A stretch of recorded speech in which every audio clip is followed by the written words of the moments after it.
नमस्कार. श्री स्वामी समर्थ. मी अर्चना आणि तुम्ही पाहत आहेत स्वामी भक्ती मराठी.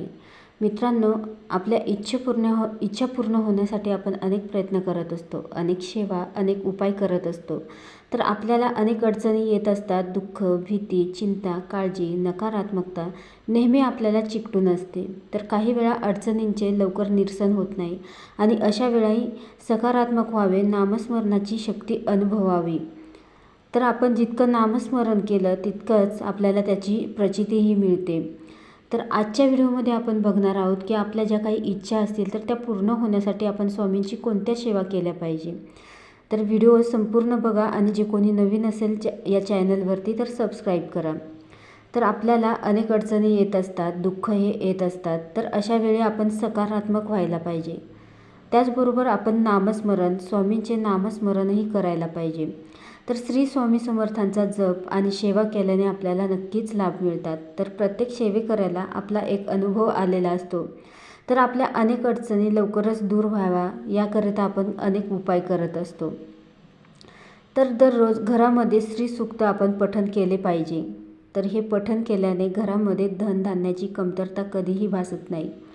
लाल रंगाच्या रिबीनमध्ये तांब्याचे एक नाणे मुख्य प्रवेशद्वारावर बांधल्यास घरामध्ये सुख, शांती आणि धनाची वाढ होते. तर प्रत्येक गुरुवारी तुळशीस दूध अर्पण केल्यास धनलाभही होतो. त्याचबरोबर नोकरी व्यवसायातील अडचणींसाठी श्री गुरुचरित्राचा 10वा अध्याय रोज वाचावा. कोर्ट कचेरी यांच्या फेऱ्या बऱ्याच वेळा त्रासदायक यातना काहींना देत असतात. तर अशा वेळी श्री नवनाथ ग्रंथाचा 3रा व श्री गुरुचरित्राचा 14वा अध्याय रोज 2 वेळेस वाचावा. तर ज्या घरामध्ये एकतरी भक्तिवान व नामस्मरण करणारी व्यक्ती असते तर त्या घरातील सर्व कुटुंबीय केवळ त्यांच्यामुळेच सुखी राहतात आणि ती व्यक्ती गेली की वास्तुदोष किंवा इतर अडचणींमुळे होणारे त्रास वाढून कुटुंबास सतत संकटांना सामोरे जावे लागते. तर शक्य असल्यास श्री स्वामी समर्थांचा जप किंवा तारक मंत्र नियमित बोला. तर बघा, तुम्हाला जर बोलायला नाही जमलं तर तुम्ही तुमचे काम करत करत तुम्ही नामस्मरणही करू शकतात. तर नामस्मरणा इतकी मोठी सेवा कोणतीच नाही. तर तुम्ही जितकं नामस्मरण कराल तितकंच तुम्हाला त्याची प्रचितीही येईल. पण हे नामस्मरण आपण अगदी श्रद्धेने आणि मोकळ्या मनाने करायला हवे. तर बघा, आपण बऱ्याच वेळेस आपल्या इच्छा पूर्ण करण्यासाठी आपण उपाय करत असतो. तर बघा, आपण जेव्हा कोणतीही सेवा करतो तर तेव्हा अहंकार न ठेवता कोणतीही सेवा ही श्रद्धेने केली तर नक्कीच महाराज तुमच्या सर्व इच्छा, सर्व मनोकामना हे नक्कीच पूर्ण करतील. तर त्यांचं अखंड नाम जपलं तरीही स्वामींची आपल्यावर अखंड कृपा असते.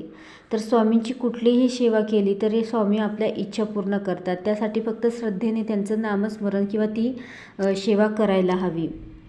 तर कुठलीही सेवा केली की लगेच आपल्याला त्याचं फळ मिळत नाही. तर बघा, आपले जे कर्म असतात तर ते आपल्याला भोगावेच लागतात. तर आपण या सेवा केल्या की त्यांची तीव्रताही कमी होते.